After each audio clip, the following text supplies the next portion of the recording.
Okay, Aries, let's go. Let's see what's going on. Well, okay. Well, we have the Wheel of Fortune, which means the karmic wheels of fortune are turning in your favor, dear Aries. It is turning. Stick in there, stay in there. Things are happening for you. Now, interesting, this is a major arcana card. It's the 10th one of the major arcana. The angels, everything is there for you to enjoy life, to be happy, to feel like you're moving along as you always do with force and validation. And I don't mean force in a bad way, just feeling your passion. I use my pen here. Then we have beside it the Five of Cups. So, this is kind of like the crying over spilt milk card. Looking back at things, looking back at, the Who Done Me Wrong song. It's not good for us to do that, right? Because this person's focused on these three particular cups that are spilt and the wine or whatever is flowed out of them, where he has two cups behind, which means that be grateful for what you do have, the blessings that you do have in your life, the love that you do have, whoever is in your life that supports you. It may be one person, it may be 10, and it may not be exactly who you want, but you know what? Apparently there's a reason for that. As always, a divine reason for what's going on that seems turbulent, but maybe it's for your best interest, and it usually is. So, it might also be, too, that you're looking at when the wheels of karmic fortune were in your favor. It might be, it might be to focus on that time. Focus on when things were going great for you. How did that feel? What were you doing right? What were you doing that you're not doing now? Or how might you change what you were doing when things were going in your favor? We have to reinvent ourselves every so often.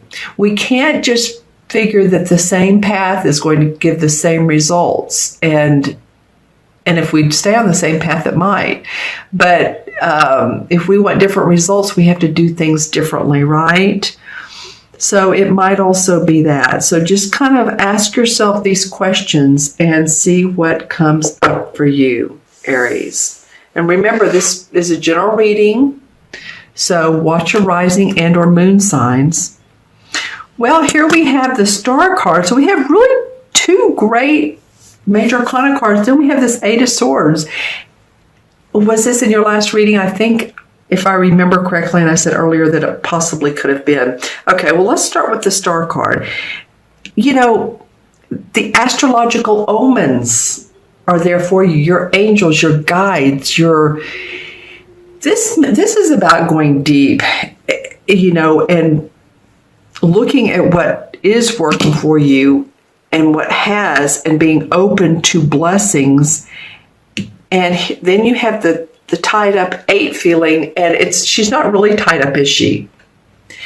It's just her thinking is not clear. She's not seeing the entire picture. If she took off this bandana and her arms were free, there's this beautiful castle on this cliff. So there is prominence for you. It's an interesting word to come up for this card. There is availability. There is abundance for you. You just have to take off some of this, and it might be letting go of these emotional setbacks that you've had. I'm not trying to preach to you. You know that, Aries. I love you. It's just, I'm just saying what the cards are telling me. Letting go of those so that you can start to see the clearer picture, because I have a feeling that the universe is working in your favor. Your angels and guides, the astrological, stars, omens are in your favor. You may be saying, well, no, Saturn is in my yada yada, my 8th house. Okay, it may or it may not. I'm just saying that all in all, there is a nice foundation for you all to be able to work with. Once you let go of negative feelings and once you get clear. Okay, let's look at, before we look at the transition card, let's look at the, nice. Okay, so this was the last card that came out. It wanted to come out with this one, the Eight of Swords. This is the Ace of Wands. The Ace of Wands is about birth of a project, birth of a baby, blessings of birth. I feel like the universe is wanting to give you some blessings because, well, obviously here, but around your work, around your passion, what you love to do in life. This represents a fire sign, so there you go, right? Ace of Wands. Maybe you'll get your passion back. You start to feel it. You get more clear, or you get a great idea, and that idea is what helps you move forward. Interesting. Let's look at the clarification, or the transition card from 1 month to the next. From February to March.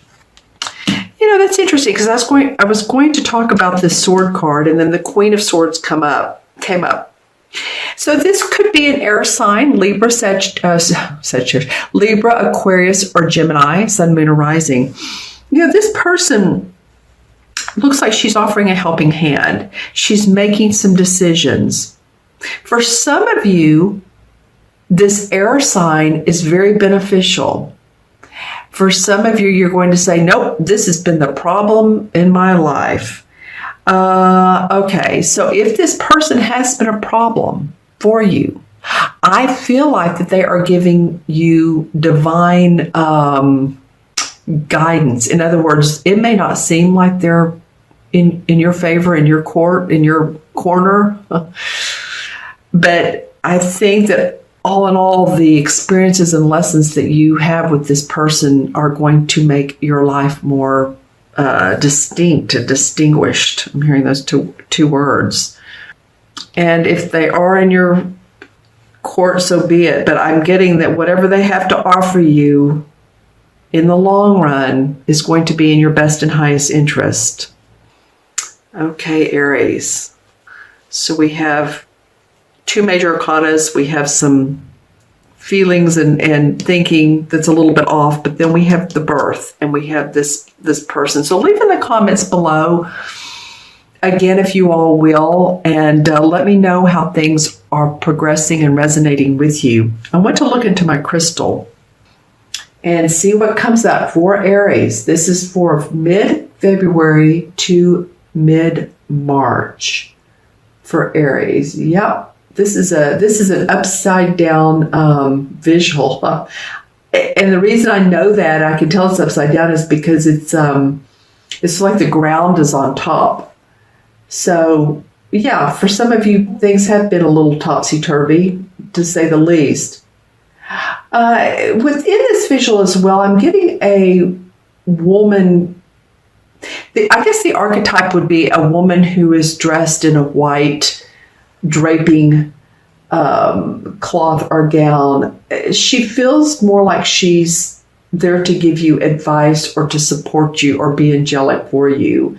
So again, pay attention to your intuition. Pay attention to your the quiet time, what you're getting during your quiet time.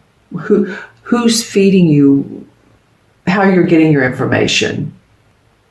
The totem animal for you all, Aries, for this particular month is a road runner.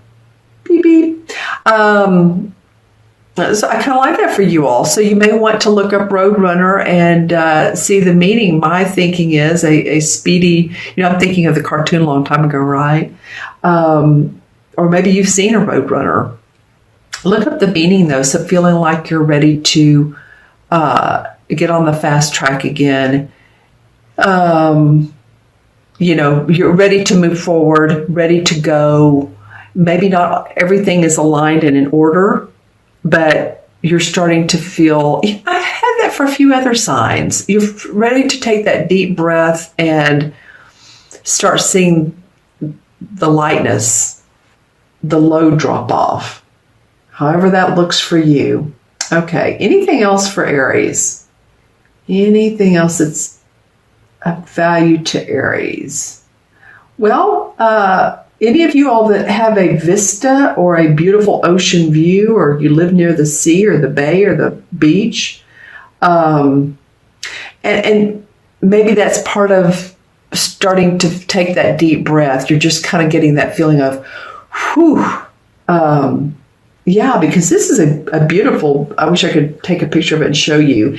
This is like the sun not going down all the way, but it's starting to go behind the clouds. When you're looking out on an ocean view and it's starting to go behind the clouds, it just has that beautiful, serene feeling of, that was a nice day. That was a calm day. A calm day. That's what we're looking for, is calm. Okay, my friends, I'm going to add up the cards, and we have 10, 15, 16. 16 and 17 is what? 33?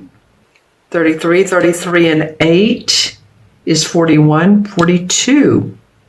4 and 2 is 6. And 6 is about, sometimes it's about abundance. It can be. It's about loving yourself. When I do numerology and I look at people's birth names, and there's no 6s, which would be P's. Let's see, what else would be a 6? There's 3 letters that are 6s. When there's no 6s in their name, then they need to come into this life and love yourself. So just saying, it's responsibility towards you, responsibility towards others. It can be abundant. If you're one that manifests easily, well, the 6 is in your favor. So you may say, well, I've never really particularly cared for that number, but maybe you'll pay attention to it more. And the 6 in the traditional tarot is the Lover's card. Interesting. So partnership, bonding, love, marriage, soulmates, deep lasting friendships. So when this card comes up is in a reading, it's a concept.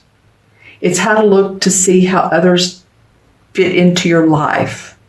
And 6, by the way, too, is about relationships. How you deal with other people, how you deal with community, how you deal with your people at work. Relationships, again. This can show up as an event. It can. This card of this can show up as an event, something that you are attending, and it's a social event.